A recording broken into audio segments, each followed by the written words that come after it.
पति पत्नी में मनमुटाव चल रहा था। बातों बातों में पति ने पत्नी पर चप्पल फेंक मारी। पत्नी भी कहाँ कम थी, उसने गुस्से में पति के बाल पकड़ लिए। इतने में कमरे में सास आ गई और बात बढ़ गई। सास ने तुरंत बहू के पीहर फोन कर दिया। पीहर से बहू के माता पिता और भाई बहनोई की गाड़ी भर कर आ गए। गुस्सा अभी नया था, इसीलिए पति पत्नी दोनों एक दूसरे पर आरोप प्रत्यारोप करने लगे। फिर दोनों परिवार आपस में तू तू मैं करने लगे। तलाक की बातें होने लगी।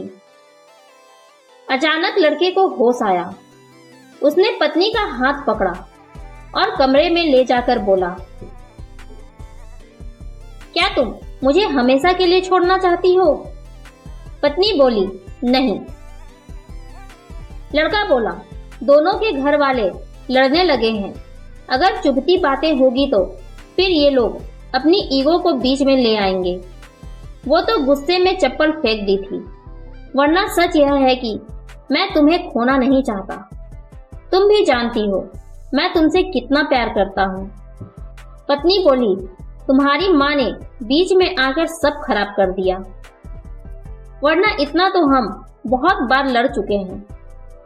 इसके बाद पति पत्नी दोनों हाथ पकड़कर बाहर आए और बोले, बंद करो ये लड़ाई, हम दोनों इतना तो रोज ही लड़ते हैं।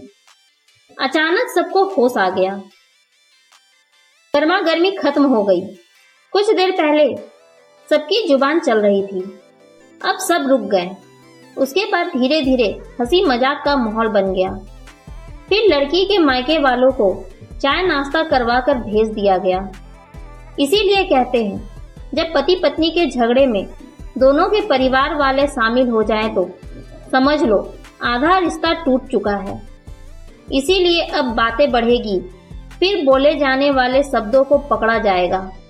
उसने मुझे ये कहा, उसने मुझे ये कहा। आपके रिश्ते को तीसरे लोग अपने ईगो के भेंट चढ़ा देंगे। इसीलिए समय पर एक्शन लेकर अपने रिश्ते को बचा लेना। अगर एक बार दूर जाकर बैठ गए तो सारे दरवाजे बंद हो जाएंगे।